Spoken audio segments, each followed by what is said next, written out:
Hello there, Scrapbook and Cards Today friends. Today I'm sharing a layout with you using the color story Harvest Warmth. That includes burnt orange, deep red, golden yellow, and craft. And this new Autumn Archives collection from Spellbinders and Kelly Bangs could not be more perfect. Let's take a look at these amazing papers. They are just gorgeous. There are florals, there are geometrics. There's just something for everybody here. It's a little bit whimsical and playful and just gorgeous. Let me know in a comment on this video which paper is your favorite and if you already have this collection in your stash too. This collection also includes this fun patterned alpha. I love the colors, I love the patterns.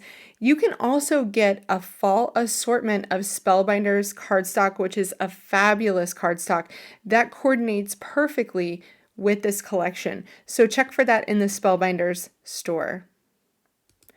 I also have the cardstock die cuts to embellish this layout, and with these die cuts you get 2 of each one, so that's a lot of fall crafting that you can do with these. Kelly Bangs really has a beautiful signature style, and these die cuts really reflect that. I also have acorn die cuts that I cut from Spellbinders cardstock using the Falling Leaves etched dies. This is a beautiful die set that creates small leaves and acorns for your projects. I have 2 photos to document on this page of my son on our porch in the fall. And I'm starting with some Merlot cardstock from Spellbinders. This is going to check the box of the deep red for my Harvest Warmth color scheme. Now I had to go through my pattern papers from this collection to pull out the other colors for my color scheme: burnt orange, golden yellow, and craft. And these patterns are going to be perfect for this. I am marking my paper at about 2.5 inches here. I'm using a heavy We Are Memory Keepers ruler to place that down at the 2.5 mark, making sure that it's nice and straight. And I'm going to use that straight edge, holding it down with my hand, and I'm going to rip it against the ruler to give it that nice distressed edge. I'm going to measure about 1.25 inches from that distressed side, hold my ruler in place, and rip the other edge again so that I have 2 sides that are distressed and ripped. I'm going to continue with the other patterns doing the same exact thing, and I'm keeping them all around the same width, anywhere from 1.25 to 1.75 inches. Always remember that when you're working with multiple patterns on your page, you want to be sure they are varied. So I started with a wood grain, and that was a tone-on-tone wood grain, so it really didn't take up a bunch of space on the page. Then I went to a plaid, so a lot of lines. Now I'm using a tone-on-tone dotted pattern. So all of them are very different, not only in their colors, but in how contrasting they are and how bold they are. Notice how all of my other patterns were a single color, but this one really incorporates all of the colors that are going to be shown on this page. So there we have our 4 patterns with distressed edges on the left and the right. I haven't cut them vertically just yet because I wanted to lay them out on my page to do so. So here I'm using my ruler again to just add that distressed edge to the top. And I'm going to do that for each one of my strips, pulling off the top. Then I'll decide how long I want them to be before I tear the bottom edge.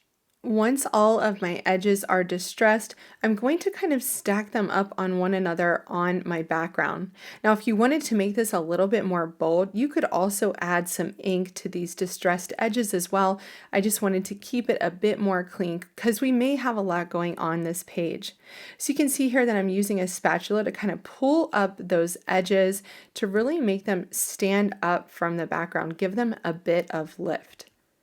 I am then going to tuck the edges of the next piece of pattern paper underneath the ones that I just lifted up. Once I have each of my patterns adhered, I have created this beautiful harvest warmth background that I just love, and I think it will look beautiful with my photos. Before I get anything else adhered done, I want to make sure I know my title placement because it's a large element. I've chosen the word happy from the die cuts and season as well. I love that these have two significantly different fonts and they look fantastic together. And the happy word incorporates all those colors that I have on the background. I want to add the letter A, so that could complete the title as a happy season, but it's also my son's initial. So I'm putting that on a die cut to help it to stand out there on the corner of my photo. Now I'm going to adhere the edges of my photos together, then flip them over so I can add some 1mm foam adhesive from scrapbook.com to the back.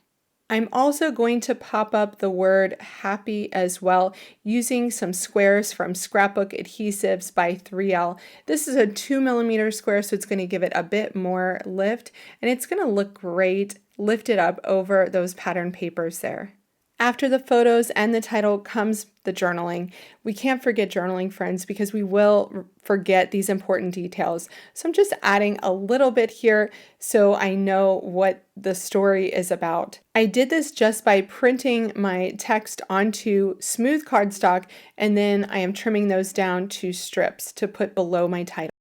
Next, I'm placing my die cut acorns and the die cut ephemera around my page, just highlighting those places like my title, my journaling, at the corner of my photos. All of these little bits and pieces just add more interest to your page. And when you're creating your own with dies, that's when you can really customize your embellishments. So here I'm using wheat ink from Concord and Ninth to add some dimension to that acorn die cut, giving it some shadow around the bottom edge. Then I can adhere my custom acorn to the page.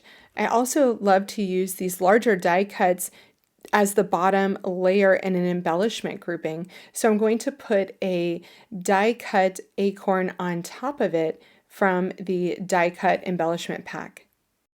So notice here in my embellishment groupings that I'm using things in threes. So I have 3 total acorns at the top of my photo, on the right side of my title, and at the bottom of my journaling. Then I also have 3 pumpkins. They look like pumpkins when you're looking at them from up above.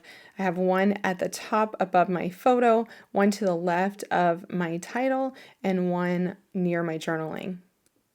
This creates visual triangles of elements that are similar either in color or in type. I'm going to add my date, which I typed onto a tab at the top of my photo.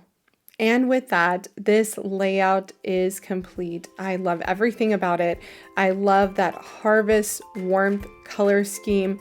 I love the patterns in the Autumn Archives collection and those signature Kelly Bangs illustrations that I embellished with. This layout was so fun to create, and I hope this has inspired you to choose one of our unique fall and winter color stories from the fall-winter 2025 issue of Scrapbook and Cards Today to help you get started on your next project. Whether that is a fall, a winter card, or layout, we can help you create it. Thanks so much for watching, and happy creating, my friends.